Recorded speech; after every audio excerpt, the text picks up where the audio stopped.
Bismillah. Assalamualaikum warahmatullahi wabarakatuh.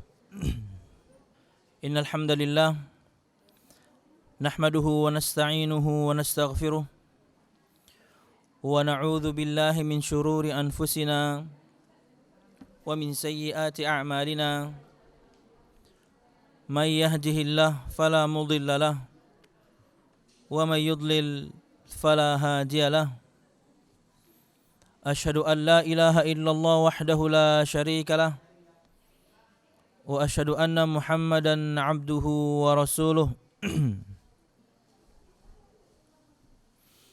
قال الله تعالى في القرآن الكريم أعوذ بالله من الشيطان الرجيم يا أيها الذين آمنوا اتقوا الله حق تقاته ولا تموتن إلا وأنتم مسلمون يا أيها الناس اتقوا ربكم الذي خلقكم من نفس واحدة وخلق منها زوجها وبث منهما رجالا كثيرا ونساء واتقوا الله الذي تساءلون به والأرحام إن الله كان عليكم رقيبا يا أيها الذين آمنوا اتقوا الله وقولوا قولا سديدا يصلح لكم أعمالكم ويغفر لكم ذنوبكم ومن يطع الله ورسوله فقد فاز فوزا عظيما فإن أصدق الحديث كتاب الله وخير الهدي هدي محمد صلى الله عليه وسلم وشر الأمور محدثاتها فإن كل محدثة بدعة وكل بدعة ضلالة وكل ضلالة في النار أما بعد. Jamaah sekalian rahimakumullah, alhamdulillah segala puji dan syukur marilah kita haturkan kepada Allah Subhanahu wa taala. Kemudian salawat serta salam semoga selalu tercurahkan kepada junjungan besar Nabi kita Muhammad sallallahu alaihi wasallam, juga beserta para sahabatnya, keluarganya, dan segenap kaum muslimin yang selalu berpegang teguh dengan Islam sampai hari kiamat kelak. Jamaah sekalian rahimakumullah, menyambung pembahasan kita pada kitab Syarah Al-Usul Al-Thalatha karangan Syekh Muhammad bin Shalih Al-Utsaimin rahimahullahu ta'ala. Dan kita masuk pada poin ke-11 pada kesempatan pagi hari ini, berkaitan dengan makna dan macam-macam ibadah, halaman 54. Tapi sebelumnya seperti biasa, ulun ingin rekap apa yang ulun sebutkan pada pertemuan yang lalu berkaitan dengan macam-macam ibadah. Bahwasanya ibadah itu terbagi menjadi dua. Ada yang namanya ibadah kauniyah, ada yang namanya ibadah syar'iyah. Ibadah kauniyah artinya adalah yakni ketundukan kepada Allah Subhanahu wa taala, dan tidak ada beda antara yang muslim dan yang kafir, malaikat, jin dan manusia, maka semua mereka adalah hamba Allah Subhanahu wa taala dan tunduk kepada Allah Subhanahu wa taala. Sedangkan ibadah yang kedua ini tidak dimiliki oleh siapapun kecuali orang-orang yang beriman. Karena ibadah syar'iyah artinya adalah ibadah atau ketundukan kepada Allah Subhanahu wa taala, dan tidak ada yang bisa menjalankan yakni ibadah tersebut kecuali orang-orang yang beriman kepada Allah Subhanahu wa taala. Dan pada pertemuan yang lalu ulun menyebutkan tentang yakni iradah Allah Subhanahu wa taala, tentunya tidak ada di buku, tentang iradah Allah Subhanahu wa taala atau keinginan atau kehendak Allah Subhanahu wa taala. Pada pertemuan yang lalu ulun menyebutkan tentang dua pembagian iradah atau keinginan Allah Subhanahu wa taala. Tapi ada kekurangan yang ulun sampaikan berkaitan dengan perbedaan antara dua iradah tersebut.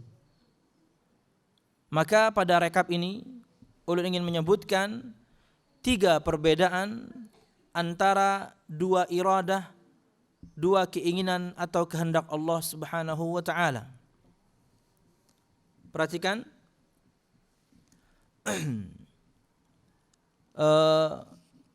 Allah Subhanahu wa taala berfirman dalam surah Al-An'am ayat 125. Allah berfirman, "Faman yuridillah ayyahdiyahu yashrah sadrahu lil Islam. Wa man yurid ayyudillahu yaj'al sadrahu dayyiqan haraja ka'annama yas'adu fis sama'."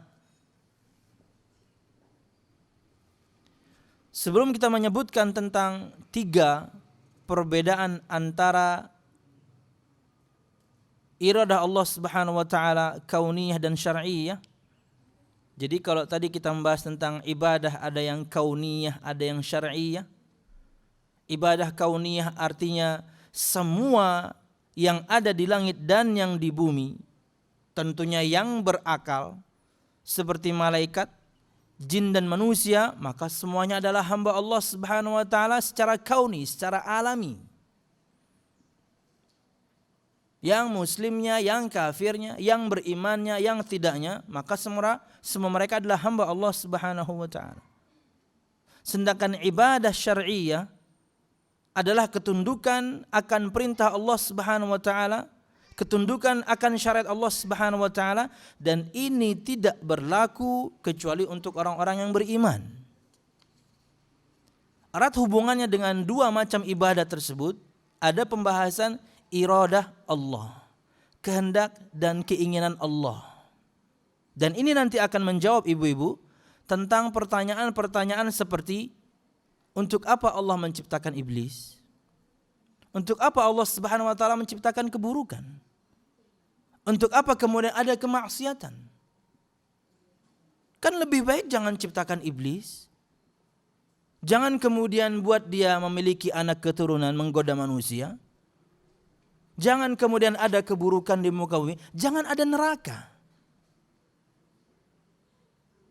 Maka pembahasan tentang iradah Allah Subhanahu wa taala ini akan menjawab syubhat yang seperti itu.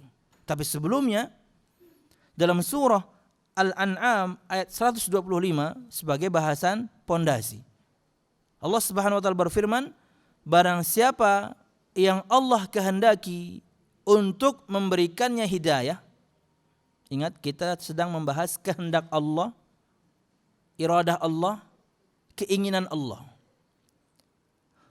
Faman yuridillahu ayyahdiyahu, maka barang siapa yang Allah kehendaki untuk memberikannya hidayah, petunjuk, yashrah sadrahu lil Islam, Allah akan lapangkan dadanya menerima Islam, mudah menerima Islam.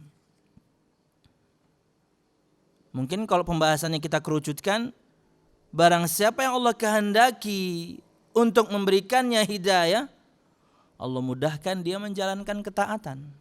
Mudah aja, gampang. Jangankan pengajian di Banjarmasin, Banjarbaru pun dia datangi. Padahal dia mungkin dari Banjarmasin. Kenapa? Mudah bagi dia.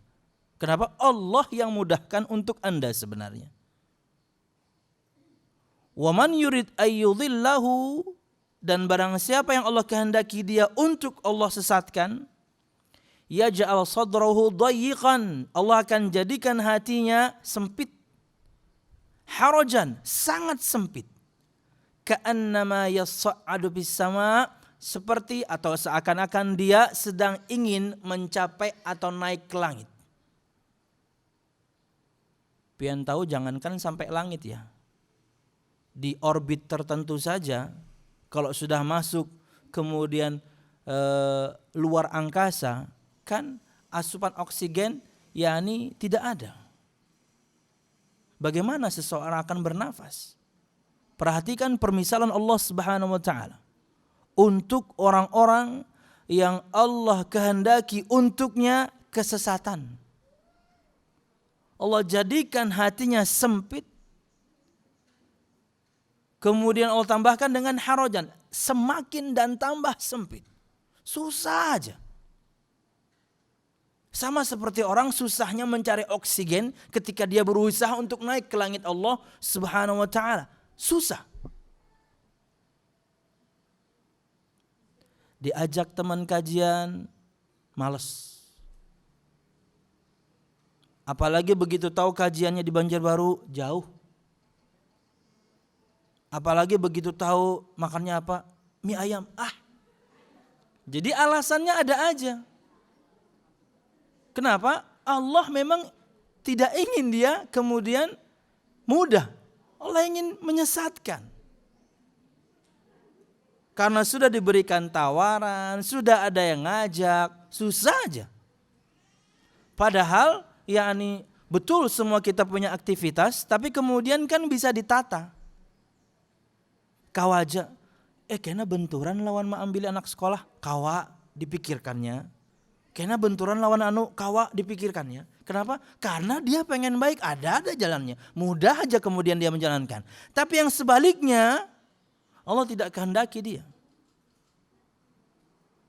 Susah bawaannya.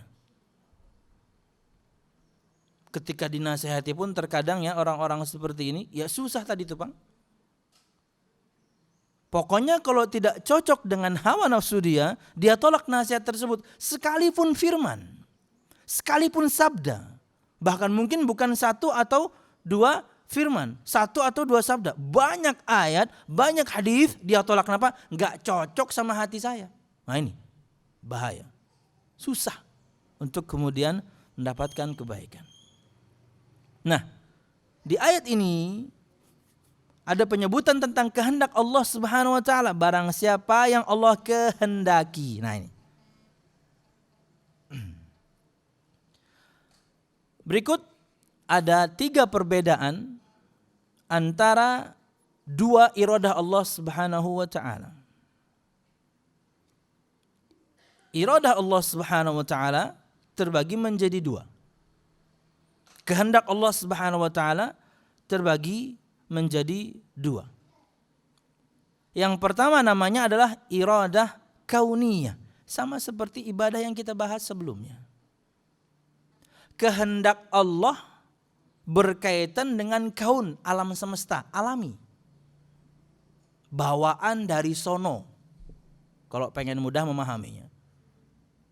Kedua, ada yang namanya iradah syar'iyyah. Kehendak Allah berkaitan dengan syariat. Ulun-ulang, iradah Allah terbagi menjadi 2. Iradah kauniyah, kehendak Allah Subhanahu wa taala berkaitan dengan kaun atau alam semesta. Semua yang bukan Allah itu namanya alam semesta.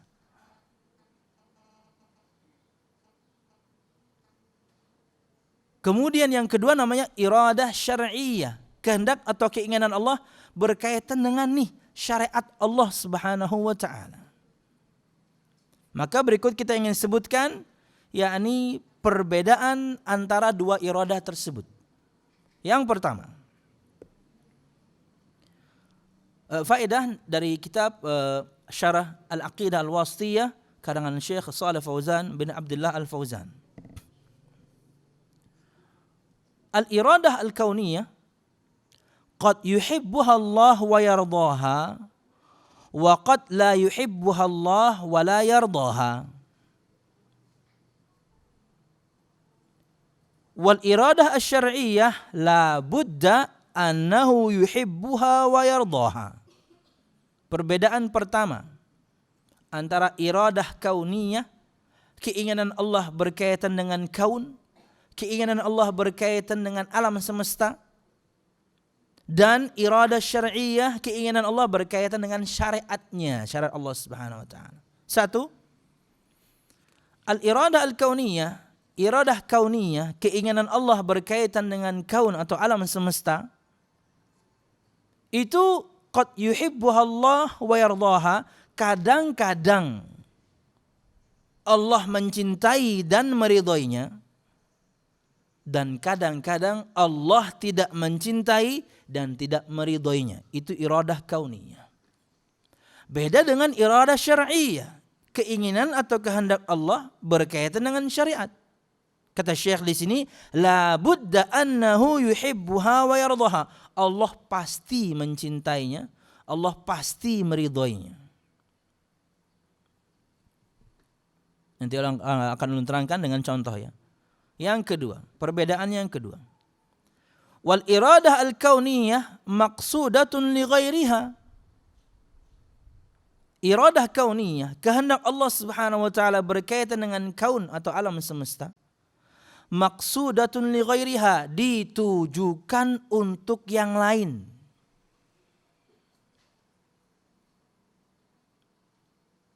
Dengan contoh, ka khalqi iblis wa sa'ir syurur litahsili bisababi dzalikal mujahadah wat taubah wal istighfar wa ghairi dzalik. Iradah kauniyah, keinginan Allah berkaitan dengan alam semesta atau kaun, itu dimaksudkan, ditujukan untuk yang lain. Contoh, penciptaan iblis. Contoh, adanya semua keburukan.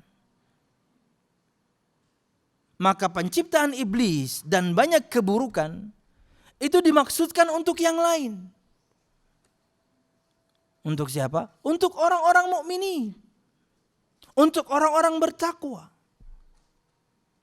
Supaya dengannya didapatkan semangatnya orang beribadah, bertaubatnya orang ketika berbuat salah, minta ampunnya orang setelah terjerumus pada dosa. Itu yang Allah inginkan. Dengan penciptaan iblis dan juga banyak keburukan tersebut, dengan sebab itu orang-orang yang beriman ada yang betul-betul serius kemudian beribadah kepada Allah. Tapi sekali dua kali kemudian dia melakukan kemaksiatan, minta ampun dia. Setelah itu mungkin saja tergelincir lagi, tak taunya bertaubat lagi dia. Itu yang Allah inginkan. Iradah kauniyah, keinginan Allah berkaitan dengan alam semesta itu ditujukan untuk yang lain. Jadi kalau misalnya ada syubhat pertanyaan, untuk apa Allah ciptakan iblis? Supaya kamu, kita, semua kita mukminin bersungguh-sungguh menyembah Allah, berlindung kepada Allah, dan bertobat ketika punya salah karena godaan dia. Jadi kelihatan mana yang beriman, mana yang tidak. Jadi ketahuan mana yang bertakwa, mana yang tidak. Kenapa? Akan ada beda ketika dia bisa menghadapi iblis dan tentaranya. Itu yakni iradah kauniyah. Wal iradah asy-syar'iyyah maqsudatun li dzatiha. Bedanya, iradah syar'iyah, keinginan Allah berkaitan dengan syariatnya, itu dimaksudkan untuk diri orang tersebut, untuk zat yang Allah ciptakan tersebut. Fallahu arada ta'ata kaunan wa syar'an wa ahabbaha wa radiyah. Maka Allah Subhanahu wa taala ciptakan ketaatan itu karena Allah mencintainya, karena Allah meridhoinya. Jadi memang yakni faedahnya untuk kita, bukan untuk yang lain. Kita seorang hamba, Allah inginkan dari kita sebuah ketaatan, itu memang manfaatnya buat kita. Dan ingat, perbedaan yang ketiga. Al-irada al-kauniyah la budda min wuku'iha. Keinginan Allah Subhanahu wa taala berkaitan dengan kaun atau alam semesta mesti terjadi. Wal irada syar'iyyah la yalzam wuqu'aha. Bedanya, keinginan Allah Subhanahu wa taala, irada Allah syar'iyyah berkaitan dengan syariat enggak mesti terjadi. Kenapa? Allah inginkan dari orang-orang mukminin mereka tunduk patuh dengan syariatnya, bukan begitu? Tapi apakah semuanya terjadi? Enggak, ada yang bermaksiat, ada yang tidak taat. Tapi kalau berkaitan dengan iradah kauniyah, semuanya terjadi. Allah ciptakan A, B, C, dan D, ada semuanya. kebaikan, keburukan, iblis, jin, manusia, semuanya terjadi. Tapi berkaitan dengan syariat Allah, enggak mesti terjadi. Kenapa? Karena ada yang memilih taat, ada yang tidak. Maka jamaah sekalian rahimakumullah, kalau ada syubhat-syubhat tentang kenapa ya Allah ciptakan iblis, kenapa ya kok ada keburukan, kenapa ya nanti kok ada neraka, itu diciptakan tujuannya untuk yang lain. Itu diciptakan tujuannya untuk kelihatan mana yang beriman, mana yang tidak, mana yang menjalankan dan mana yang tidak, mana yang kemudian betul-betul menegakkan syariat dan mana yang tidak. Yang kemudian mereka berhak masuk surga Allah, jauh dari godaan iblis. Dan sebelumnya tentunya ya kalau ada syubhat seperti itu, jawabannya mudah sebenarnya. Al-Anbiya ayat 2-3. Allah berfirman, la yus'alu amma yaf'alu wa hum yus'alun. Allah itu tidak ditanya apa yang Allah lakukan. Terserah Allah mau ngapain. Terserah Allah mau melakukan apa, terserah Allah ingin ciptakan apa, Allah tidak ditanya, enggak boleh ditanya. Karena Allah sang pencipta. Wa hum yus'alun. Tapi merekalah kemudian yang harus ditanya. Ya, ini kewajiban kok belum kamu lakukan, kenapa? Ini larangan kok belum kamu tinggalkan, kenapa? Kita seharusnya sebagai hamba yang dipertanyakan, bukan bertanya tentang ketentuan Allah, salah. Allah melakukan yang Allah kehendaki, Allah ciptakan yang Allah inginkan. Dan ketiga, semua kita punya kemauan, semua kita punya keinginan. Maka pilihlah untuk taat. Gunakan keinginan Anda, kehendak Anda, kemampuan Anda untuk memilih menjadi hamba yang taat. Kenapa? Karena kita tidak tahu akhir hayat kita. Jadi kemarin ada syubhat begini ya. Kita alhamdulillah terlahir dari orang tua yang muslim. Terus bagaimana dengan orang-orang yang terlahir dari orang tua yang tidak muslim? Apakah kemudian mereka juga dikatakan kafir? Ya, yang tidak beriman kepada Nabi Muhammad namanya kafir.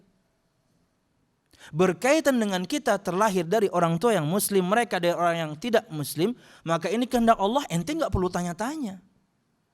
Tapi semua kita punya kewajiban yang sama. Kami yang muslim, Anda yang terlahir dari non-muslim dan menjadi non-muslim, kewajiban semua kita sama, apa itu?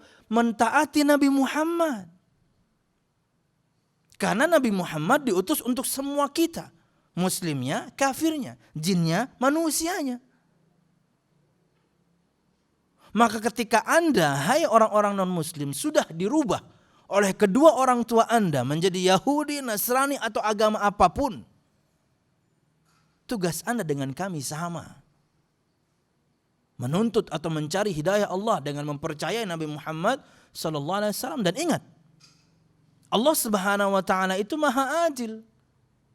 Allah tidak akan mengazab Anda kalau belum sampai Islam itu kepada Anda. Allah berfirman dalam surah Al-Isra ayat 15, "Wa ma kunna mu'adzibina hatta nab'atha rasula." Dan tidaklah kami mengazab hamba-hamba kami sampai kami mengutus kepadanya seorang rasul. Anda terlahir dari orang tua non-muslim, oke, bukan pilihan Anda. Tapi ingat, orang tua Anda ketika Anda baliklah kemudian mereka rubah Anda menjadi kafir, oke? Tapi ingat, selama Islam itu belum datang kepada Anda, Allah gak bakal azab. Harus sampai dulu kepada Anda Islam yang benar. Makanya Nabi Muhammad SAW bersabda, "Walladzi nafsi Muhammadin biyadih, ma yasma'u bi ahadun min hadhil ummah Yahudiyun wala Nasrani, thumma yamutu, walam yu'min billadzi ursiltu bihi illa kana min ashabin nar." Riwayat Imam Muslim. Tidak ada seorang pun yang mendengarkan aku. Tidak ada seorang pun yang mendengar tentang aku. Makna mendengar tentang aku, satu, dia tahu Nabi Muhammad diutus untuk semua umat manusia. Dia harus tahu dulu ini. Bahwasanya Nabi Muhammad diutus untuk semua umat manusia. Dua, risalah Nabi Muhammad Al-Quran dan Hadis sampai kepada dia. Tiga, risalah yang sampai kepada dia itu risalah yang benar, firman yang benar yang sampai kepada dia, sabda Nabi Muhammad yang sahih yang sampai kepada dia. Baru kemudian berlaku ancaman berikut. Kata Nabi Muhammad SAW, demi yang jiwa Muhammad ada di tangannya, tidak ada seorang pun yang mendengarkan aku, tahu tentang aku diutus untuk semua umat manusia. 2, telah sampai kepadanya risalah Nabi Muhammad. 3, risalah yang sampai kepada dia adalah risalah yang benar.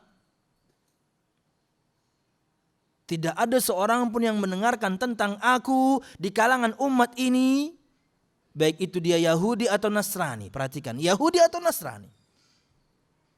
Kemudian dia meninggal dan tidak beriman yang telah diturunkan kepadaku Al-Quran dan As-Sunnah, kecuali dia adalah penghuni neraka Jahannam.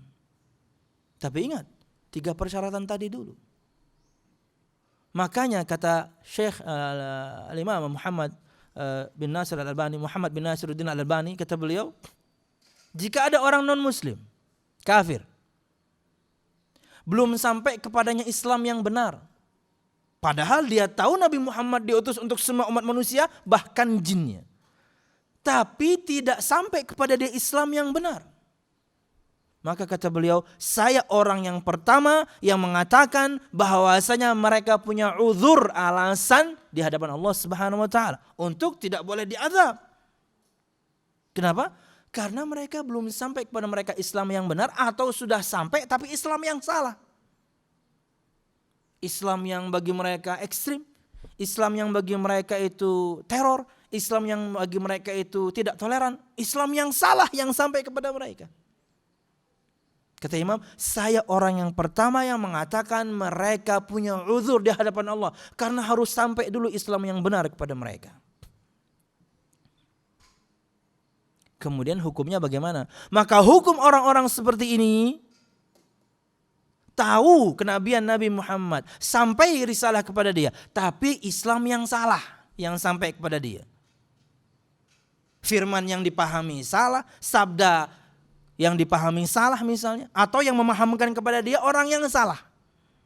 Kata beliau, hukum orang seperti ini sama seperti hukum orang-orang yang hidup di masa-masa fatrah, orang-orang yang hidup di masa tidak ada kenabian dan kerasulan, gak ada nabi, gak ada rasul. Hukum orang-orang seperti ini nih sama seperti mereka itu, yang nanti di hari kiamat akan mendapatkan ujian akhir. Dikeluarkan oleh Imam Ahmad bahwasanya ada kelompok orang nanti yang akan komplain kepada Allah Subhanahu wa taala. 1, orang idiot. 2, orang tuli. 3, orang pikun. 4, orang yang hidup di masa fatrah. Kata yang idiot, ya Allah, saya idiot. Waktu dulu hidup di dunia, anak-anak kecil melempari saya dengan kotoran saja, saya nggak bisa balas karena saya idiot.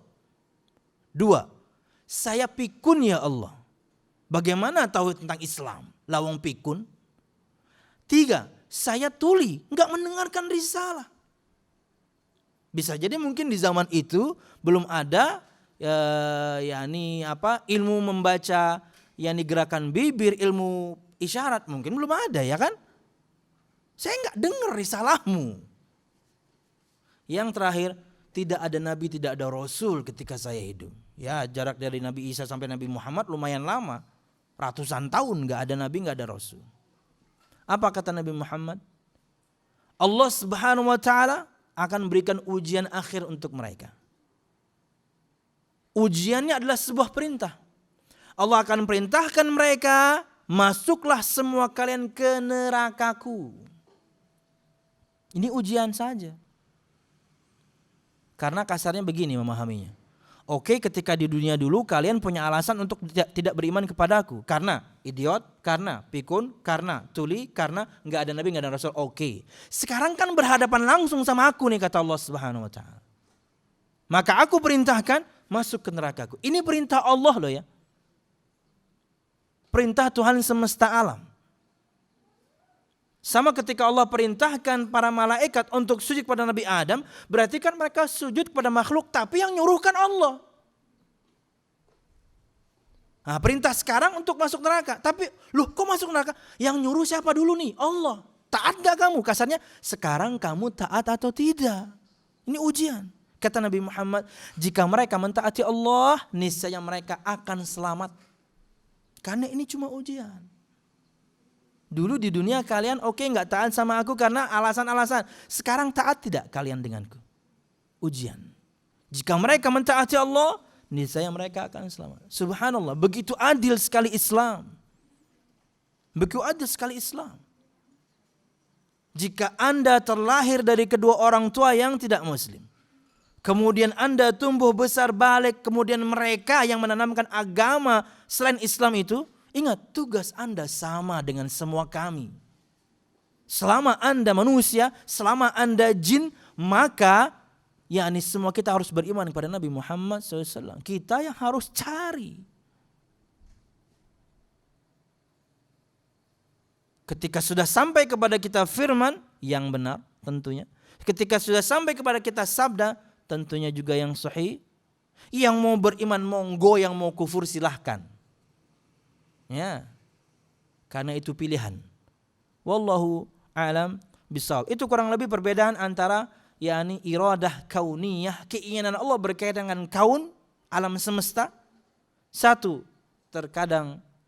kadang-kadang Allah mencintainya dan meridhoinya. Kadang-kadang Allah tidak mencintainya dan meridhoinya. Tapi kalau iradah syar'iyah, keinginan Allah berkaitan dengan syariat, Allah pasti cinta. Dua, iradah kauniyah, keinginan Allah berkaitan dengan alam semesta, itu ditujukan untuk yang lain. Contoh penciptaan iblis. Maka dengan sebab penciptaan iblis dihasilkanlah dari itu orang-orang yang bertakwa, yang berusaha beriman kepada Allah. Yang kemudian ketika tergelincir mereka bertaubat, ketika tergelincir mereka istighfar, ditujukan untuk yang lain. Sedangkan iradah syar'iyah Allah ciptakan untuk zatnya. Ketaatan. Allah memang pengen semua kita itu taat. Faedahnya kembali kepada kita. Tidak untuk yang lainnya. Ketiga, iradah kauniyah pasti terjadi. Sedangkan iradah syar'iyah tidak mesti terjadi. Allah pengen semua hambanya kemudian taat. Tapi hambanya ada yang memilih dengan tidak taat. Enggak mesti terjadi iradah syar'iyah. Wallahu a'lam bishawab. Wallahu a'lam bishawab. Oke, kita sambung kajian pagi hari ini. Itu berkaitan dengan dua macam ibadah pada pertemuan yang lalu. Perhatikan masih rekap tapi ulun ingin tambahkan dengan tafsir ayat yang kita baca kemarin ya. Perhatikan halaman 53 ibu-ibu. Wa ma'na ya'budun yuwahhidun. Nomor 10 itu halaman 53. Masih rekap tapi ulun akan tambahkan dengan penafsiran surah Maryam ayat 93 dan juga surah Al-Furqan ayat 63. Oke. Wa ma'na ya'budun yuwahhidun. Sebelumnya disebutkan firman Allah Subhanahu wa taala, "Wa ma khalaqtul jinna wal insa illa liya'budun." Dan tidaklah aku ciptakan jin dan manusia kecuali agar mereka beribadah kepadaku. Nah, makna agar mereka beribadah kepadaku adalah agar mereka mentauhidkanku, mengesakanku, menyembah hanya kepadaku, mempersembahkan ibadah hanya untukku. Yakni tauhid adalah salah satu makna dari ibadah. Dan pada pembahasan terdahulu telah dijelaskan makna ibadah secara serta cakupannya. Sudah kita bahas ibadah dengan detail. Karena itu ibadah lebih umum daripada tauhid. Tauhid lebih khusus. Dan ketahuilah bahwasanya ibadah itu ada dua macam. Ini yang kita bahas pada pertemuan yang lalu. Pertama, ibadah kauniyah, yaitu ketundukan kepada perintah Allah yang bersifat kauniyah, alamiah. Dan ini menyangkut semua makhluk, tak seorang pun yang dapat menghindarinya. Muslimkah, kafirkah, malaikatkah, jin atau manusia, semua hamba Allah. Tidak bisa mereka mengelak kecuali mereka sadar mereka hamba Tuhan Allah Subhanahu wa taala. Allah berfirman, In kullu man fis samawati wal ardi illa atir rahmana abda. Tidak ada seorang pun di langit dan di bumi kecuali akan datang kepada Allah yang Maha Pemurah sebagai seorang hamba. Nanti di hari kiamat semua kita akan datang sebagai seorang hamba. Tidak bisa kemudian kita mengelak. Karena selain Allah, alam semesta namanya adalah ciptaan Allah. Yang berakal di antaranya malaikat, jin, manusia, semua mereka hamba Allah Subhanahu wa taala, bukan Tuhan, dan tidak boleh kemudian dijadikan Tuhan. Makanya tidak boleh kita menyembah malaikat, tidak boleh kita menyembah jin, apalagi menyembah manusia. Karena semuanya makhluk, berhubung mereka berakal, semuanya hamba Allah. Harusnya mereka menyembah Allah. Karena semua mereka tidak bisa mengelak kecuali mereka adalah hamba Allah Subhanahu wa taala. Yang lebih bodoh orang nyembah sesuatu yang mati. Orang nyembah sesuatu yang tidak berakal mati. Nyembah pepohonan, nyembah bebatuan, Masya Allah. Atau nyembah binatang, hidup tapi gak berakal. Wallahu a'lam bishawab. Dulu itu ya, yang ulun tahu di Solo kan ada namanya Kiai Slamet ya. Iya, saya kira dulu tuh ya kiai gitu yang diagungkan, dikultuskan dan lain sebagainya. Tak taunya sosoknya adalah apa? Sapi. Hayo pian, sapi sosoknya itu. Harau. Termasuk di dalamnya mukmin dan kafir, orang soleh dan tukang maksiat. Maka dalam hal ini ibadah kauniyah mereka semua sama. Mereka hamba Allah Subhanahu wa taala. Kedua, ibadah syar'iyyah, yaitu tunduk kepada Allah dengan menjalankan perintah syariat atau perintah syar'i dari Allah Subhanahu wa taala. Dan ini khusus bagi orang yang taat kepada Allah dan mengikuti apa yang dibawa oleh para rasul. Seperti firman-Nya dalam surah Al-Furqan ayat 63, wa ibadur rahmanil ladzina yamshuna 'alal ardi hauna. Dan hamba-hamba Allah yang Maha Penyayang itu ialah orang-orang yang berjalan di atas bumi dengan rendah hati, tawadhu'. Dan kita sudah sebutkan faedah pertemuan yang lalu bahwasanya Nabi Muhammad SAW bersabda, ma naqasat sadaqatun min mal wa ma zadallahu bi'afwin illa izza wa ma tawadhu'a ahadun illa rafa'ahu Allah. Tidaklah harta berkurang karena sebab sedekah. Makna terbaliknya, kalau Anda sedekah, harta Anda makin banyak. Dan tidaklah Allah Subhanahu wa taala menambahkan ketika seseorang memberikan maaf kepada orang lain kecuali kemuliaan. Anda maafkan orang, Anda makin mulia. Anda maafkan orang, Allah akan tinggikan derajat Anda.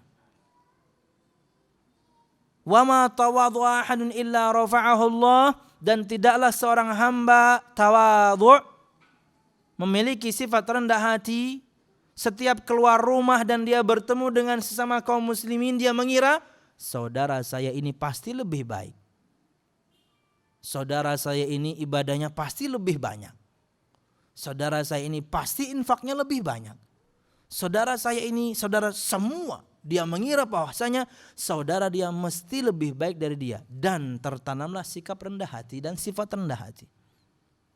Dan tidaklah seseorang kemudian tawadhu' rendah hati illa rafa'ahu Allah, kecuali Allah akan angkat derajat dia. Terlepas dari perdebatan para ulama, kata Imam Nawawi, Allah angkat derajat dia di dunia atau Allah angkat derajat dia di akhirat, betul-betul derajat anak tangga, naik terus level surganya nanti di hari kiamat kelak, subhanallah. Atau kata beliau pendapat ketiga, dunia akhirat Allah angkat, di dunia dia terpandang, di dunia dia terpuji, di dunia dia terhormat, di akhirat pun derajat dia naik terus. Kenapa? Karena dia rendah hati, tidak sombong dan rajin menabung. Sorry, itu dari saya, bukan sabda itu.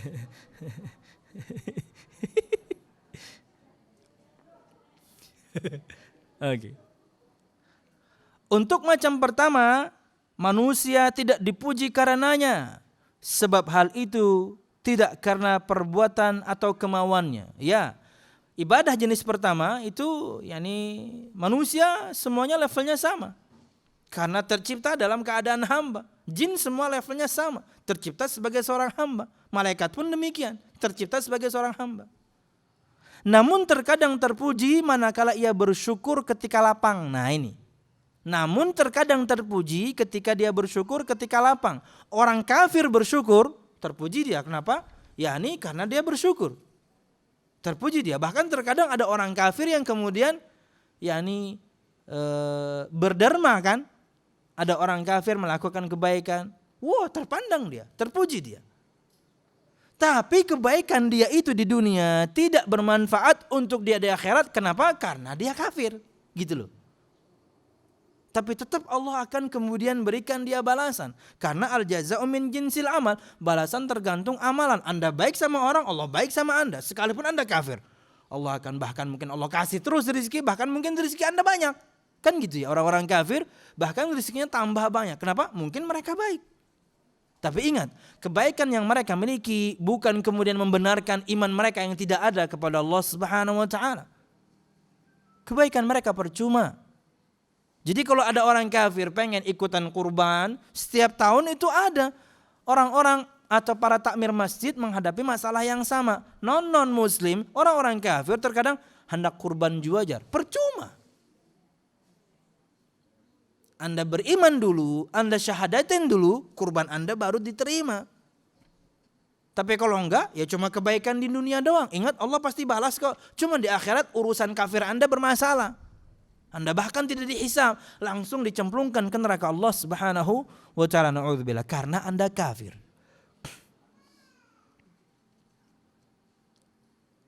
Namun terkadang terpuji manakala ia bersyukur ketika lapang dan bersabar ketika mendapat musibah. Maka muslim kafir yang taat dan yang tidak, untuk kasus pertama ini terkadang terpuji kalau kemudian mereka bersyukur. Dan kadang mereka juga terpuji ketika bersabar mendapatkan musibah. Iya, muslim kafir sama. Berbeda dengan macam yang kedua, semua bentuknya adalah terpuji karena itu ketaatan mesti terpuji, dan ini tidak muncul kecuali dari seorang mukmin. Wallahu a'lam bishawab. Bahasan hari ini, perhatikan poin ke-11. Tadi tentunya masih rekap tapi dengan beberapa tambahan. Poin ke-11, wa a'dhamu ma amara Allahu bihi at-tauhid wa huwa ifradullahi bil ibadah. Dan yang paling agung yang Allah perintahkan adalah perintah tauhid, yaitu yakni mengesahkan Allah dengan ibadah. Ini akan kita sebutkan keterangan Syekh. Kata beliau, qauluhu at-tauhid, at-tauhidu lughatan masdaru wahhada yuwahhidu ay ja'ala syai'a wahidan wa hadha la yatahaqqaqu illa binafyin wa itsbatin. Nafyul hukmi amma siwal muwahhad wa itsbatuhu lahu. Famathalan naqul innahu la yatimmu lil insani at-tauhid hatta yashhada an la ilaha illallah fayunfi al-uluhiyyah amma siwa Allah ta'ala wa yuthbituha lillahi wahdah la syarikalah. Perhatikan ibu-ibu poin ke-11. Dan yang paling agung yang Allah perintahkan adalah perintah tauhid. Ini perintah yang paling agung, yang paling besar, yang paling mulia adalah tauhid. Makanya ulun sering sebutkan ya, pengajian di Masjid Imam Syafi'i itu kalau yang malam Jumat itu umum, akidah secara umum, kita bahas banyak hal berkaitan dengan akidah. Tapi kalau yang malam Kamis nanti malam bersama Ustaz Ahmad itu fokus bagian dari akidah tauhid, bagaimana cara kita mengesahkan Allah lebih detail. Sekarang sudah sampai bab apa ya? Bab cinta ya? Bab cinta kepada Allah kalau nggak salah, dalam. Oke, kita lanjutkan. Dan yang paling agung yang Allah Ta'ala perintahkan adalah perintah tauhid. yakni mengesahkan Allah Subhanahu wa taala dengan ibadah. Berikut keterangan Syekh Muhammad bin Shalih Al-Utsaimin. Secara bahasa, tauhid adalah masdar atau bentuk ketiga atau kata dasar dari kata kerja wahada yuwahhidu. Artinya adalah membuat sesuatu menjadi satu. Dan hal ini tidak akan terrealisasi kecuali dengan jalan penafian dan penetapan. Ada yang harus dinafikan, ditiadakan, dihilangkan, dan ada yang harus ditetapkan. Yaitu menafikan hukum selain dari yang diesakan, lalu menetapkan keesaan kepada yang diesakan. Lebih jelasnya dengan contoh, kata beliau, bahwasanya seseorang tidak bisa mencapai tauhid kecuali satu, dengan persaksian bahwasanya tiada sesembahan yang hak kecuali Allah. Ia menafikan ketuhanan selain Allah, tidak ada yang benar, dia nafikan. Jadi tauhid tidak akan terwujud kecuali dengan dua hal ini. Ada yang kita nafikan, ada yang kita tiadakan, ada yang kita hilangkan, dan ada yang kita tetapkan. Kata beliau, ia menafikan ketuhanan selain Allah, tidak ada Tuhan yang layak, yang berhak, yang patut diibadahi, enggak ada. Harus dinafikan. Dan hanya menetapkan ketuhanan untuknya semata, kecuali Allah. Nah, ini penetapan, kecuali Allah. Jadi harus dua-duanya. Enggak bisa kemudian kita, yang penting saya beriman kepada Allah. Orang lain mau beriman kepada yang lainnya, silahkan. Ini bukan tauhid namanya. Anda menyembah Allah Subhanahu wa taala, persembahkan ibadah hanya pada Allah Subhanahu wa taala, yang lainnya Anda nafikan, yang lainnya Anda katakan semuanya batil. Itu baru tauhid. Tapi ya hak masing-masing ya. Mau nyembah yang silahkan. Ini negara bebas. Saya sembah Allah, Anda sembah yang lain, silahkan. Toh semuanya benar. Nah, ini orang-orang liberal begitu. Enggak boleh. Harus meyakini, menetapkan bahwasanya yang berhak, yang layak, yang patut cuma Allah, yang lainnya kita nafikan. Itulah akidah, itulah prinsip. Bahkan prinsip dasar Islam nomor 1. Tidak ada agama yang benar di muka bumi ini kecuali Islam. Dan di dalamnya kita mengesahkan Allah Subhanahu wa taala. Cuma Allah yang layak, yang patut, yang benar untuk disembah, tidak yang lainnya. Karena selain Allah semuanya makhluk. Untuk apa kemudian kita menyembah makhluk? Dan di awal-awal surah Al-Ahqaf, di awal-awal surah Al-Ahqaf, semua sesembahan itu akan menolak peribadatan orang yang beribadah kepada mereka dulu. Allah berfirman, "Wa idza husyiran nasu kanu lahum a'da wa kanu bi'ibadatihim kafirin." Al-Ahqaf ayat berapa itu? Di awal-awal, kalau enggak ayat 5 ayat 6.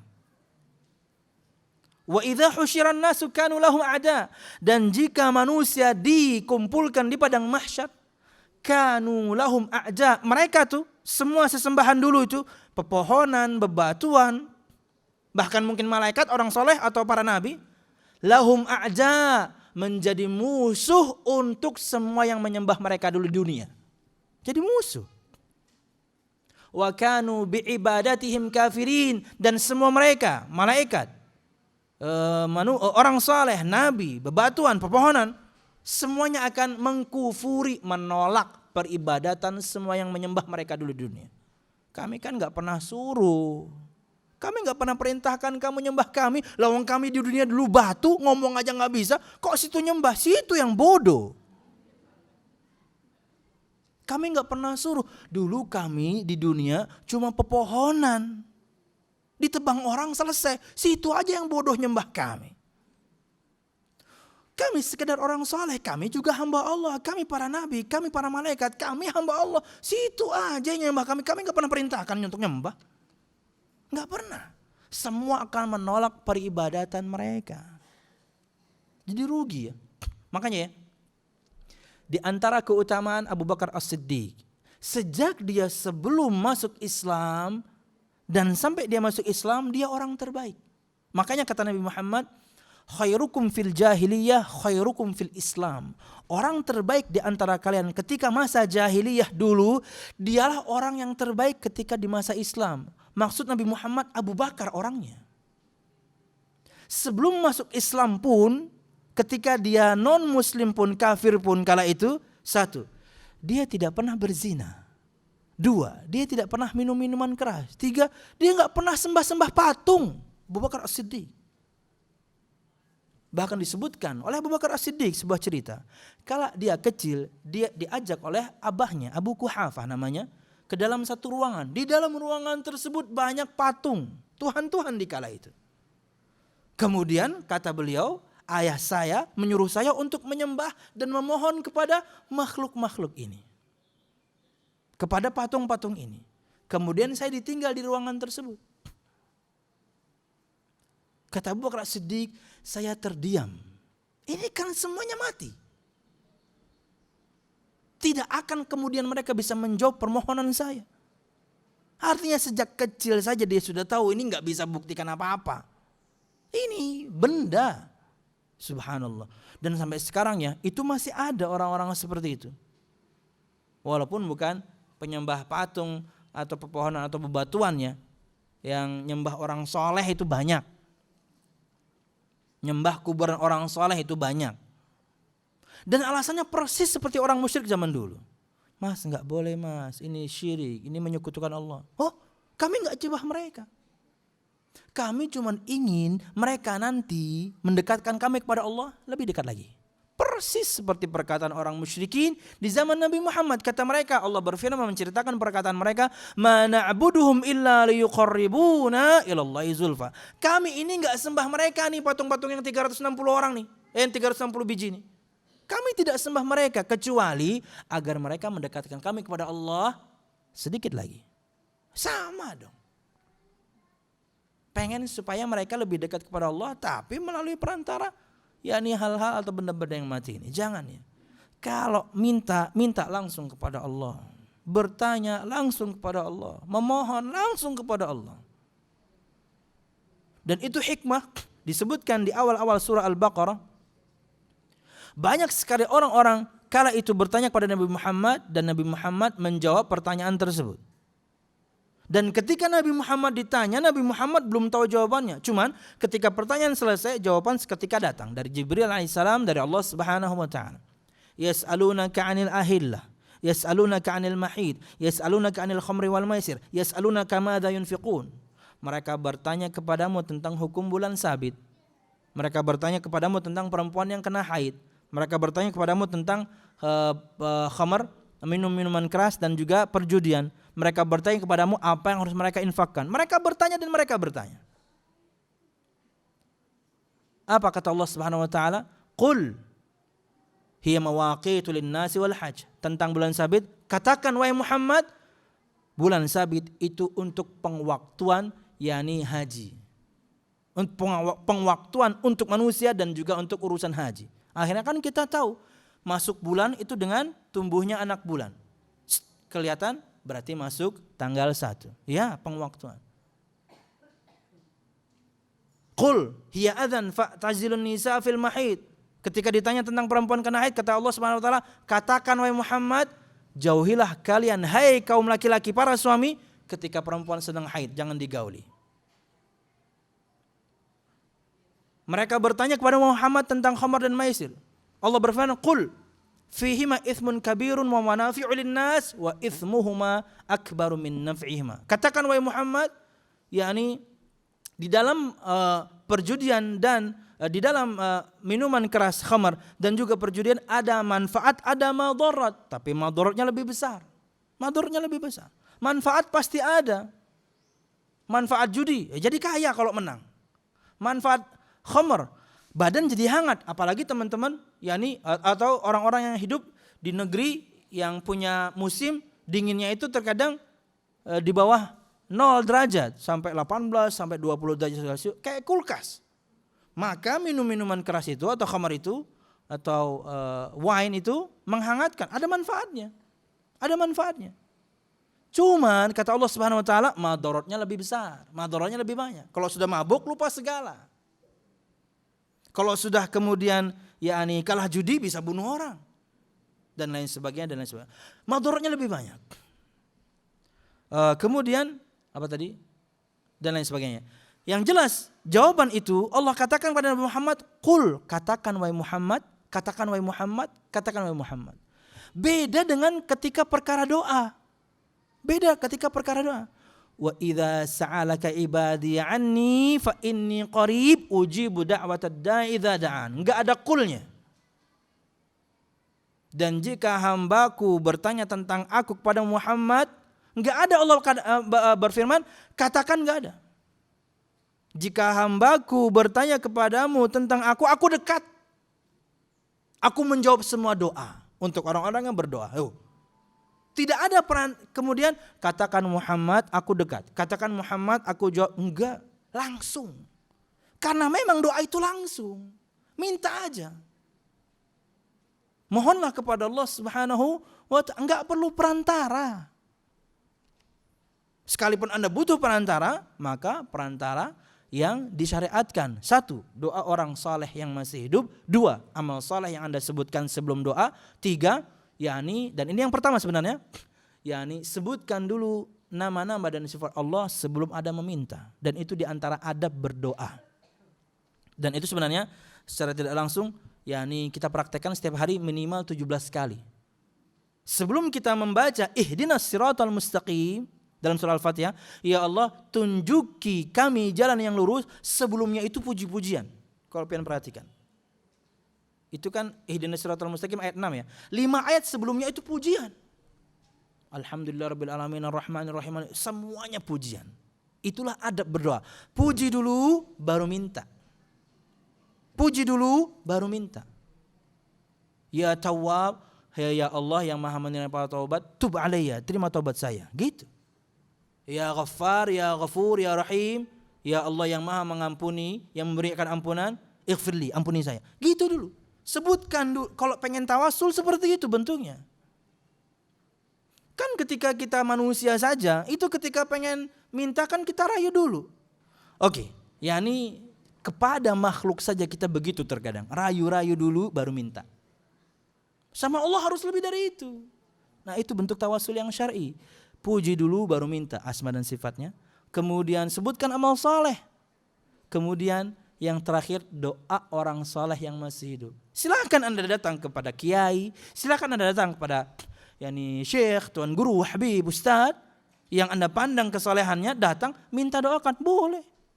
Doa orang soleh yang masih hidup. Karena para sahabat prakteknya seperti itu. Mereka ketika ingin bertawasul, berdoa kepada Allah melalui perantara seorang, mereka datang pada Nabi Muhammad. Wahai Rasul doakan, wahai Rasul mintakan hujan. Iya. Tapi begitu Nabi Muhammad meninggal, lihat praktek para sahabat. Begitu Nabi Muhammad meninggal, mereka tidak minta ke kuburan Nabi Muhammad, enggak. Mereka minta kepada paman Nabi Muhammad, Abbas bin Abdul Muttalib. Kata Umar bin Khattab, dulu kami bertawasul dengan Nabi kami Muhammad, ya Allah, kemudian engkau turunkan hujan. Tapi sekarang nih, Nabi Muhammad, Nabi kami sudah meninggal. Maka kami bertawasul dengan doa anak paman Nabi kami, Abbas bin Abdul Muttalib. Ya Allah turunkan hujan. Turun hujan. Begitulah praktek yang benar ya. Begitulah praktek yang benar. Wallahu a'lam bissawab. Kemudian, kata beliau, penulis mendefinisikan tauhid dengan mengesahkan Allah dengan beribadah. Maksudnya adalah hendaknya kamu menyembah kepada Allah semata dan jangan menyekutukannya dengan sesuatu apapun. Itulah makna tauhid. Sembah Allah semata dan jangan menyekutukannya dengan sesuatu apapun. Baik itu syirik yang besar ataupun bahkan mungkin syirik yang kecil. Yang kecil ini yang bahaya. Contoh mudah Nabi Muhammad menyebutkannya adalah riya. Bahkan Nabi Muhammad bersabda, hal yang paling aku takutkan yang akan menimpa kalian adalah syirik yang kecil. Kata para sahabat, apa itu wahai Rasul? Syirik kecil, yaitu riya. Beribadah ingin dilihat orang, atau sum'ah, beribadah ingin didengar orang atau diperdengarkan ibadahnya oleh orang lain. Ini enggak benar. Dan kata Imam Nuqayyim, yakni ini bagaikan lautan yang sangat luas, tidak ada tepinya. Maksudnya kata beliau, jarang yang bisa selamat dari penyakit ini. Jarang yang bisa selamat dari penyakit ini. Bahkan kata Nabi Muhammad dalam hadis yang lain, yang paling aku takutkan kalian terjerumus ke syirik yang kecil. Bahkan aku lebih takut ini terjadi dibandingkan fitnah Dajjal. Dajjal makhluk Allah nanti di akhir zaman yang keluar itu, yang matanya 2 picak 1 disebutkan, bukan 1 di tengah ya, matanya 2 tapi picak 1. Yang bertulisan kafara di dalam di jidatnya ada tulisan dia kafir. Itu bisa menghidupkan yang mati, bisa menurunkan hujan. Banyak kelebihan yang dimiliki. Nabi Muhammad, saya lebih takut kalian terjerumus pada syirik kecil dibandingkan pada fitnahnya Dajjal. Artinya ini clear sekali. Kenapa? Kata beliau, karena dosa ini sangat tersembunyi, lebih tersembunyi dibandingkan langkah kaki seekor semut. Subhanallah. Langkah kaki semut kita nggak bisa dengar. Syirik kecil lebih tidak terdengar, lebih tersembunyi, nggak kerasa, kena aja kita. Makanya kata Imam Ibnu Qayyim menerangkan hadis tersebut, jarang yang bisa selamat kecuali orang-orang yang betul-betul Allah berikan petunjuk. Subhanallah. Sembah Allah satu-satunya, persembahkan ibadah ini hanya kepada Allah Subhanahu wa taala, dan jangan sekutukan Allah baik itu besar ataupun kecil. Maka di antara supaya kita terhindar dari syirik yang kecil ini adalah berlindung kepada Allah.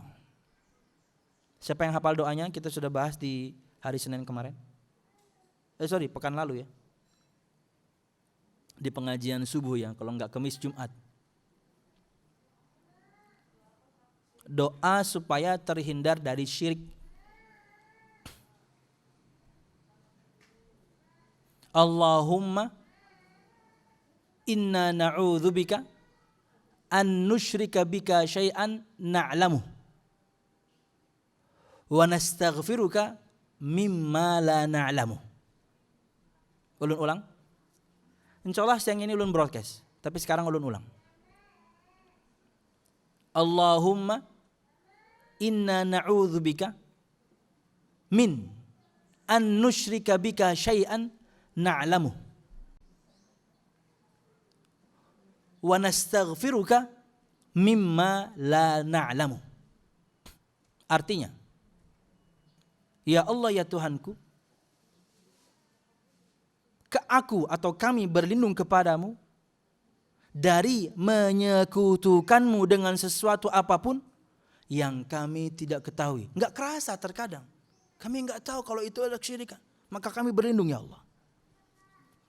Dan kami memohon ampunan kepadamu dari sesuatu yang tidak kami ketahui.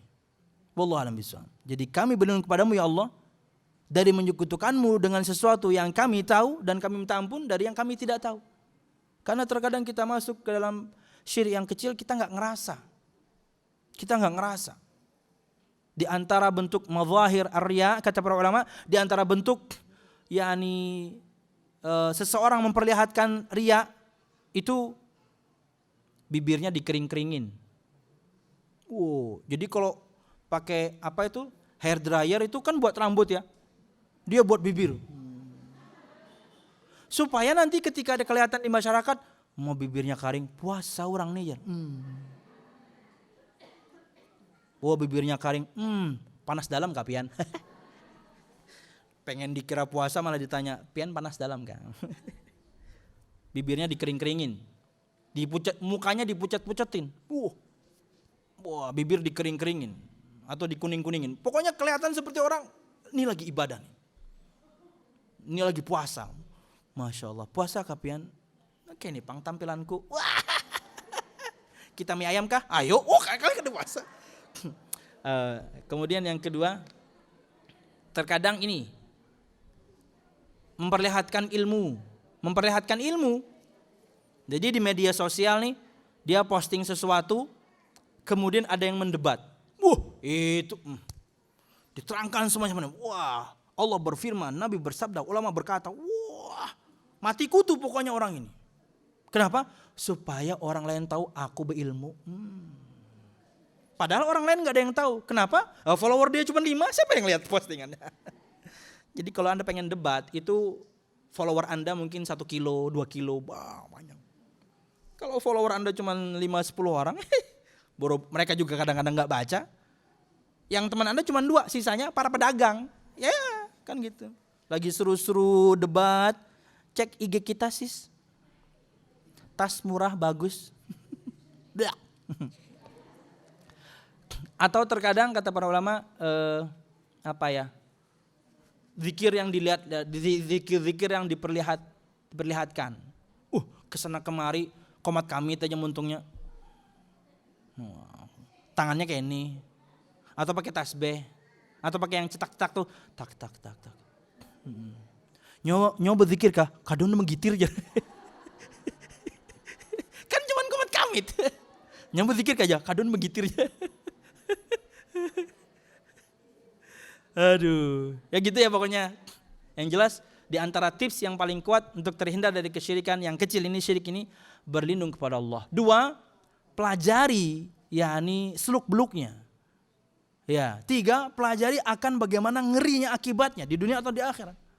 Pujian orang sebentar. Pujian orang itu cuma sebentar.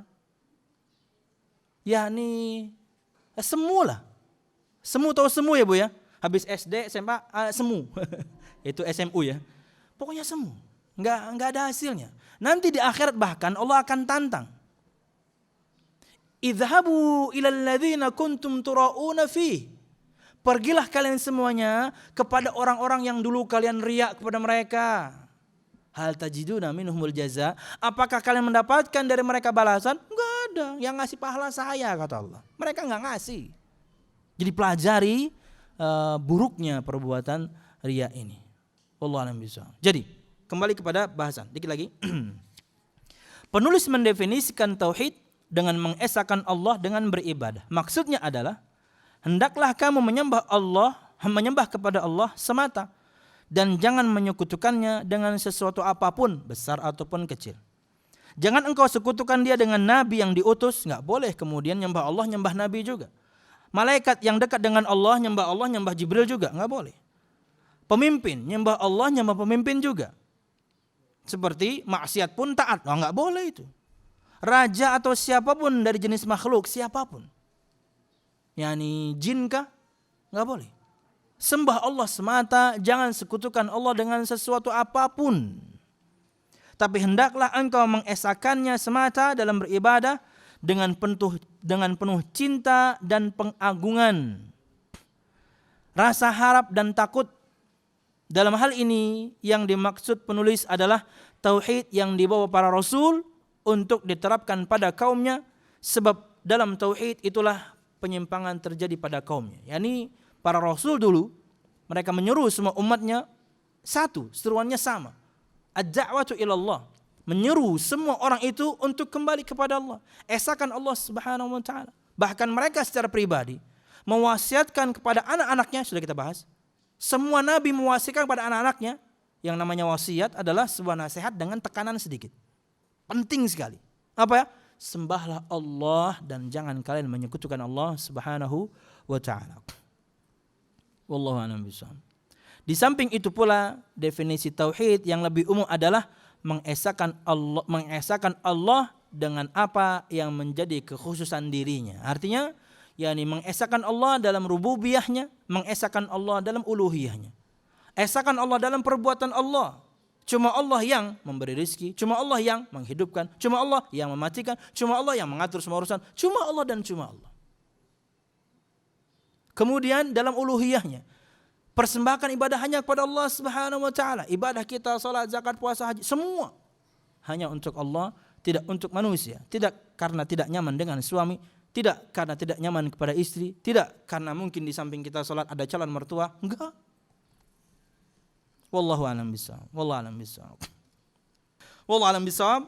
Itu bahasan kita pagi menjelang siang hari ini, mudah-mudahan bermanfaat berkaitan dengan bahwasanya perintah Allah yang paling agung adalah mentauhidkan Allah Subhanahu wa taala. Wallahu a'lam bishawab.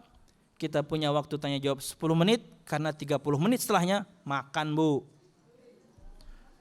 Oke, silakan pertanyaan. Tidak ada lebih bagus, nyaman kita makanan. Oke. Keredam mic-nya kah? Yang pakai kertas barang pakai kertas.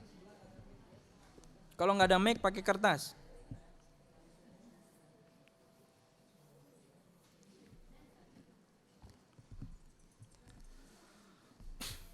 Ya.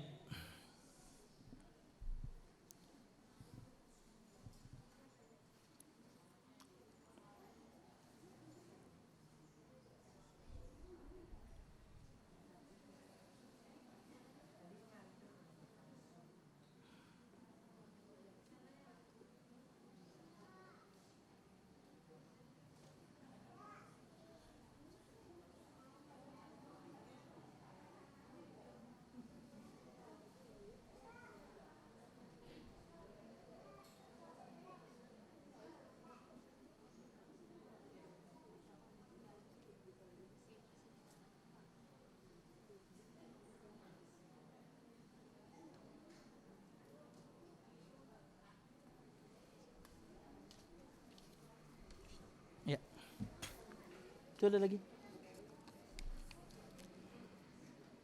Ya. Bismillah.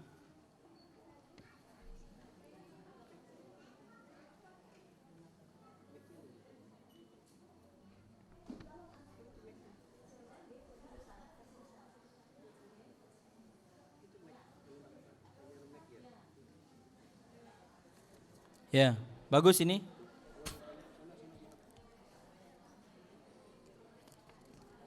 Perhatikan ibu-ibu, pertanyaan yang pertama.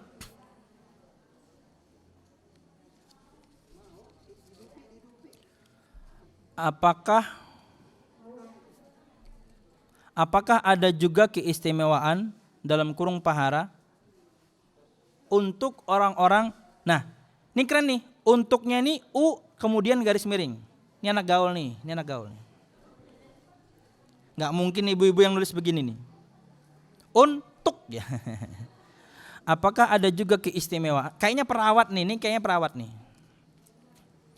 Apakah ada juga keistimewaan atau pahala untuk orang-orang yang menjaga atau merawat orang sakit? Baik itu keluarga atau orang lain yang memang pekerjaannya merawat orang-orang sakit. Kan? Perawat nih. Kedua, apakah berdosa jika yang merawat orang sakit dalam keadaan tidak sabar? Ya. Oke. Yang pertama, jika bertanya tentang keutamaan atau pahala merawat orang sakit ya. Berkunjung kepada orang yang sakit saja itu dapat pahala. Ulun ingin bikin sebuah perbandingan. Iyadatul marid mengunjungi atau membesuk orang yang sakit saja itu mendapatkan pahala atau keutamaan doa dari ribuan malaikat Allah Subhanahu wa taala kebaikan untuk yang mengunjungi. Itu yang mengunjungi. Kemudian apalagi yang merawat. Kan gitu pembahasannya.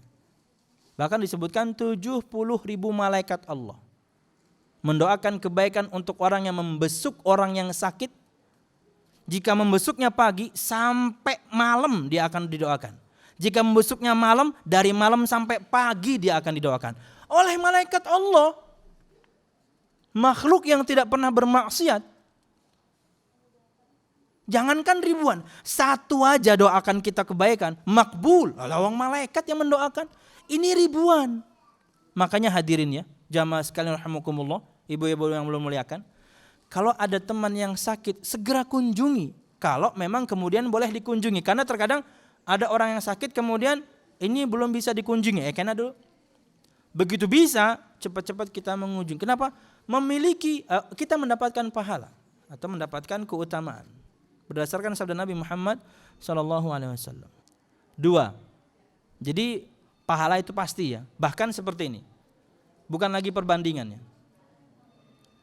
Allah Subhanahu wa taala, perhatikan, Allah itu punya pola. Allah itu ada polanya.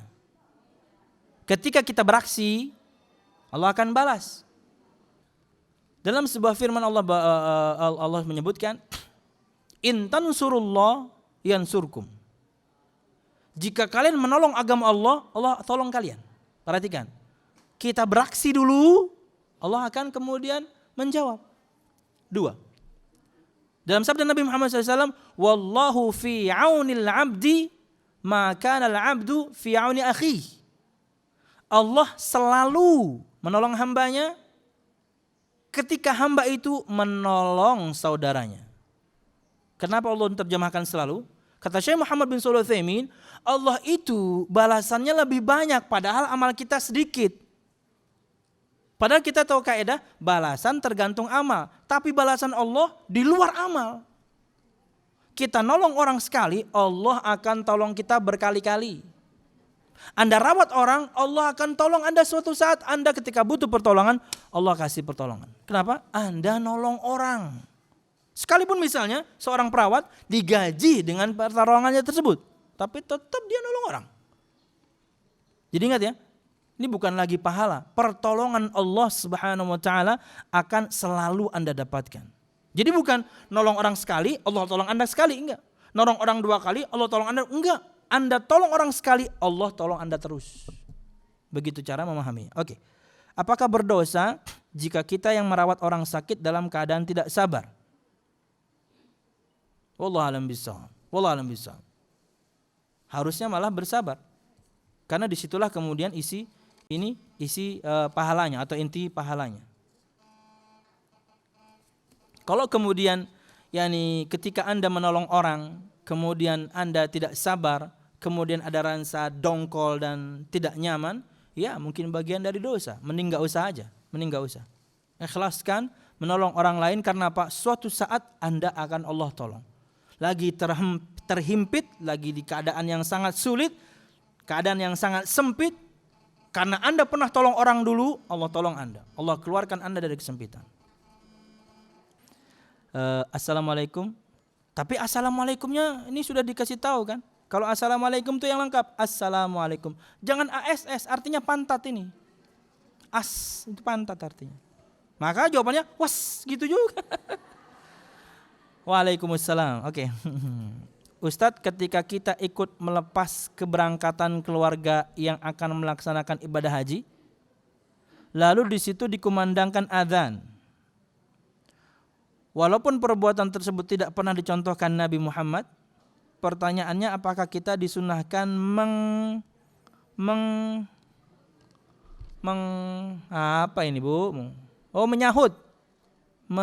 menyahut azan tersebut.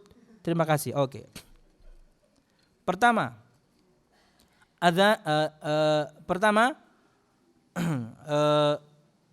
Allah Subhanahu wa taala ketika mensyariatkan sesuatu mesti ada maksudnya. Oke? Disyariatkannya azan maksudnya untuk panggilan salat. Maka berdasarkan maksud tersebut, azan ketika orang pengen pergi haji tempatnya sudah tidak tepat, waktunya sudah tidak tepat. Kalau Anda mengharapkan dengannya pahala dari Allah, enggak bakal dapat. Kenapa? Tempatnya salah. Tujuannya pun salah. 2. Jangan beralasan kemudian sekalipun itu tidak diajarkan Nabi Muhammad. Ini perkataan terlalu ringan. Padahal perkaranya besar. Anda mengamalkan satu amalan kemudian Nabi Muhammad tidak pernah ajarkan. Harusnya dihindari. Karena kalau ini baik, Nabi pasti sudah praktekkan. Bukankah Nabi naik haji? Bukankah para sahabat naik haji? Kenapa kemudian ini tidak pernah diajarkan? Berarti memang tidak ada. Ketika ada sesuatu kemudian di zaman Nabi Muhammad beliau tinggalkan padahal sudah tidak ada lagi fitnah, maka berarti menunjukkan bahwasanya sesuatu tersebut memang syariatnya tidak ada. Ketika tidak ada azan, tidak ada iqamah, ketika Idul Fitri, ketika Idul Adha, padahal itu syiar Islam, padahal itu kala itu kaum muslimin sudah siap dengan syariat yang misalnya diwajibkan pun kaum muslimin siap kala itu. Tapi Nabi Muhammad tiadakan. Kenapa? Karena memang syariatnya enggak ada. Maka jangan dibikin-bikin, jangan dibuat-buat. Maka kalau misalnya tempatnya tidak benar, contohnya tidak ada, maka tidak perlu dijawab. Tidak perlu disauti. Kemudian, bolehkah seorang anak melaksanakan amanah orang tuanya ketika orang tuanya masih hidup berpesan, kalau aku meninggal laksanakan selamatan 3 hari, 7 hari dan seterusnya. Sedangkan anaknya beribadah sesuai sunnah, jadi tidak melakukan hal tersebut di atas. Terima kasih atas nasihat Ustadz. Ya, ini adalah pesan atau wasiat yang tidak perlu dilaksanakan. Wallahu a'lam bishawab. Karena tidak ada ketaatan kepada makhluk untuk bermaksiat kepada Allah. Acara menikah hari, menuju hari 40, 100 dan seterusnya Nabi Muhammad tidak pernah ajarkan. Maka tidak perlu dipraktekkan. Wallahu a'lam bishawab. Sebaliknya ibu-ibu dan bapak-bapak yang ulun muliakan, kalau pian ingin berwasiat, wasiat yang sebaliknya. Kenalah, kalau aku meninggal jangan ada acara macam-macam. Kemudian pian sebutkan tuh acara-acara yang macam-macam yang tidak ada contoh dari Nabi Muhammad. itu anak-anaknya harus menunaikan. Dan itu akan menjadi pemberat untuk sebagian keluarga pian mungkin yang pengen melaksanakan. Kada jar abah kada boleh digawi. Nah kan enak. Jar abah bahari, aku jangan dikeni kayak itu kan. Kami kada menggawi. Wah ini anak-anak yang luar biasa. Yani taat sama orang tua karena taat kepada Allah Subhanahu wa ta'ala. Tapi tentunya ini perlu proses ya. Dan perlu didakwahi. Bisa jadi sebagian di antara ada anggota keluarga ada yang belum paham. Harus difahamkan dulu kenapa Anda tidak melakukan. Akhirnya Anda berdakwah. Lanjut. Assalamualaikum Ustaz. Waalaikumsalam. Apakah boleh melaksanakan sholat dengan memakai kaos singlet? Ya. Kaos singlet ya. Iya. Bahasa Halabiunya kaos kutang.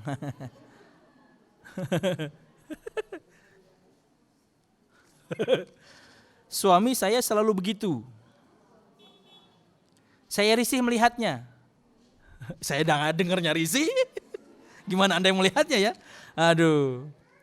Saya selalu menasihati tapi suami enggak mau nurut. Oke. Ini sholatnya enggak sah, Bu. Ini sholatnya enggak sah. Kata Nabi Muhammad SAW, la salata liman laisa fi atikihi syai'. Tidak sah salat seseorang yang tidak ada sesuatu penutup pada pundaknya. Lah kaos singlet ini kebuka. Kaos kutang ini kebuka. Aduh, wallah alam bisawab. Nasihati ya. Nasihati bahwasanya salatnya selama ini percuma. Kasihan. Terlepas dari perdebatan para ulama ya. Kalau misalnya mengambil pendapat yang namanya aurat laki-laki cuman dari pusar sampai lutut, tapi apakah kemudian kita sholat kemudian pakai celana 3/4? Kan enggak. Anda menghadap presiden, Anda menghadap gubernur, Anda menghadap wali kota, sekalipun mungkin misalnya Anda diundang gitu ya, Anda pasti pakai pakaian rapi. Pakai peci padahal sebelumnya nggak punya peci, beli. Pakai baju batik padahal sebelumnya nggak punya baju batik, beli. Celana juga yang baru, bahkan dibela-belain jahit. Kenapa? Ini spesial nih, saya bulan depan mau ketemu presiden. Wah, persiapannya luar biasa. Yang nggak biasa pakai sepatu, beli sepatu dia. Beli sepatu dia.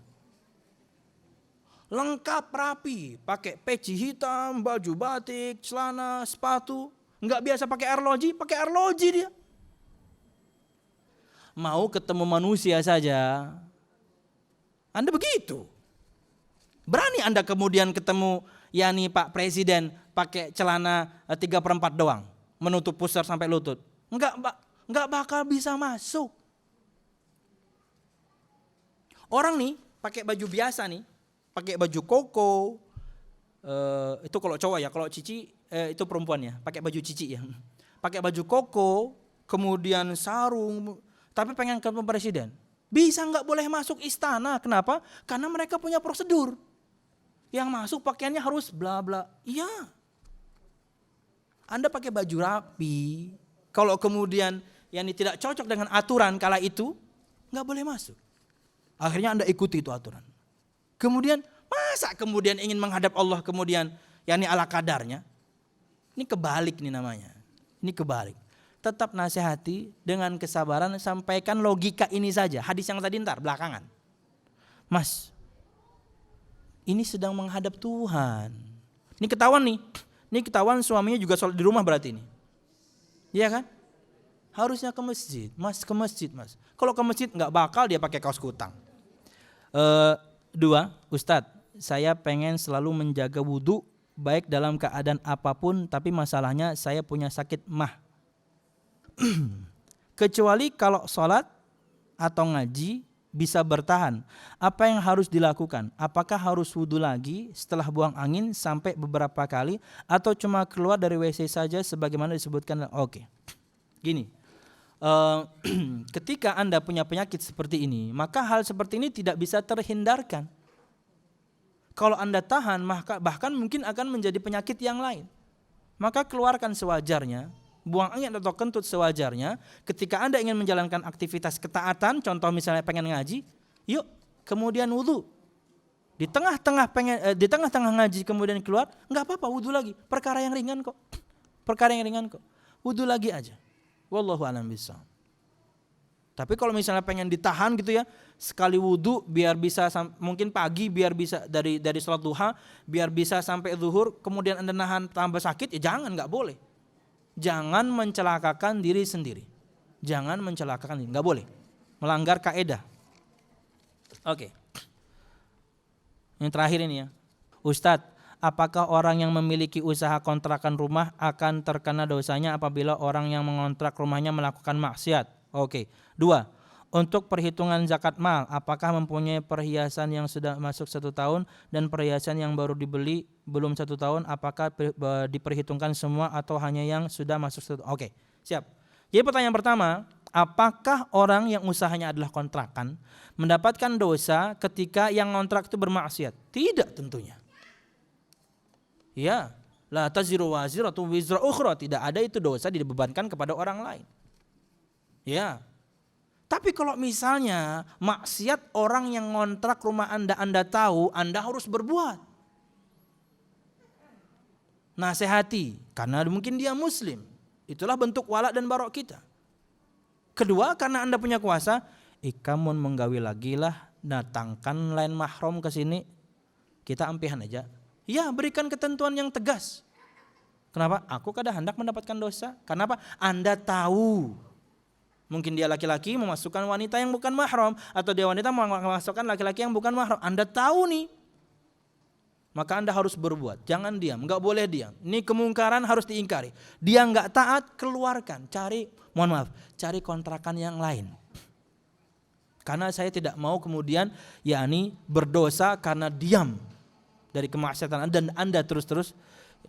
Tidak ada dosa yang dibebankan kepada orang lain ya. 2, yakni untuk perhitungan zakat mal, apakah mempunyai perhiasan yang sudah masuk 1 tahun? Oke, berkaitan dengan perhiasan, pembahasannya begini, kalau misalnya perhiasan itu disimpan, emas atau perak, disimpan, itu yang kena. Dan harus memenuhi persyaratan. Ada nisabnya, berapa gram? 85 ya? 85 sampai 90 lah. Sampai nisab nih, pian punya emas 3-4 kilo, wah kena itu. Nah, kemudian diendapkan sampai setahun, baru kemudian dikeluarkan zakatnya. Itu yang disimpan. Terlepas dari perdebatan para ulama, kalau kemudian dipakai, itu enggak kena zakat. Dipakai enggak kena zakat. Jadi yang dipakai emas perak ya. Berkaitan dengan berlian dan batu-batuan yang lain ada khilaf. Tapi kalau emas perak yang disimpanlah yang kemudian kena zakat. Yang dipakai pun ada khilaf. Ketika dipakai ada yang menyebutkan tidak kena, ketika dipakai tetap menyebutkan ada yang kena. Maka main aman saja, ambil yang kena. Hitung total berapa perhiasan Anda yang dipakai dan yang tersimpan, maka keluarkan zakatnya. Wallahu a'lam bishawab. Karena itu pengsuci harta Anda, pengsuci jiwa Anda bahkan. Harta. Ustadz, apakah dosa yang telah dilakukan sebelum mengenal Islam yang benar tetap dipertanggungjawabkan? Tidak. Kata Nabi Muhammad SAW ketika seorang sahabat masuk Islam, al-Islam yajubbu ma qablah. Islam itu menghapuskan semua dosa sebelumnya. Untuk orang yang baru masuk Islam, semua kekufuran dia yang lama, nol. Ketika dia masuk Islam. Sama juga ketika orang itu bertaubat. Ketika orang bertaubat, taubatan nasuha, dosa semua dia yang lalu-lalu habis.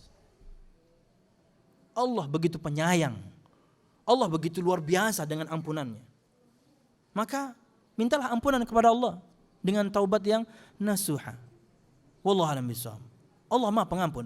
Dan jangan pernah kemudian kita berputus asa dari rahmat Allah Subhanahu wa taala. Ingat, kalau tidak salah tadi malam saya posting ya, bahwasanya Allah itu lebih sayang kepada hamba-hambanya lebih daripada seorang ibu kepada anaknya. Allah lebih sayang.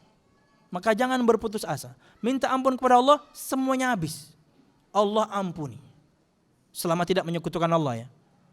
Sekalipun menyekutukan Allah, kalau sebelum meninggal bertobat pun Allah ampuni. Karena Allah, salah satu nama dan sifat Allah itu yang dengan 3 lafaz berbeda maknanya sama, itu ini, Maha Pengampun.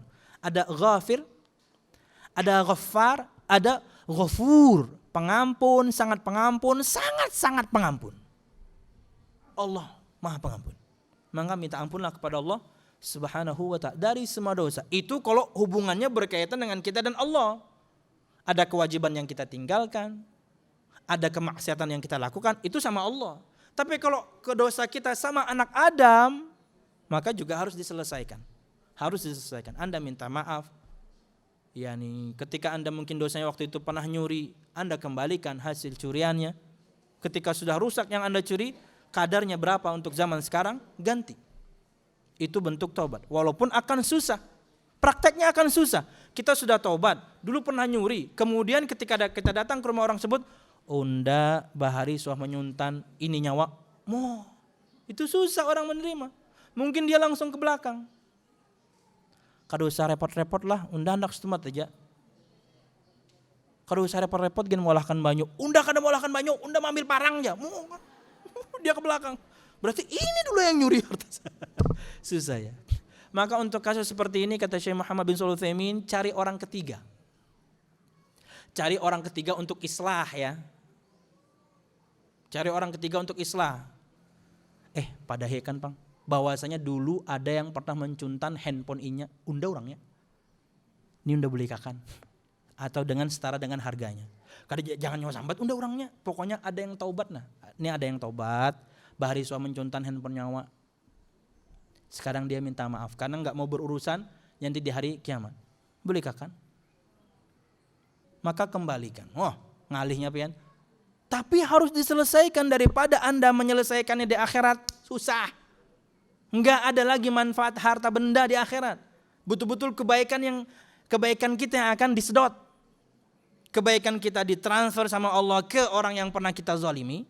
2, kalau kebaikan kita habis, keburukan dia Allah transfer ke kita, habislah kita. Dicampakkan di api neraka Allah Subhanahu wa ta'ala. Wallahu a'lam bishawab. Itu mungkin yang bisa saya sampaikan. Mudah-mudahan bermanfaat ibu-ibu, mudah-mudahan bermanfaat dan bisa kita praktekkan ya. Apa yang kita pelajari bukan cuma belajar ya, harus ada dipraktekkan. Subhanakallahumma bihamdika asyhadu an la ilaha illa anta astaghfiruka wa atubu ilaik. Assalamualaikum warahmatullahi wabarakatuh. Yuk ikut dukung dan berpartisipasi perjuangan dakwahsunnah.com dengan cara berikut.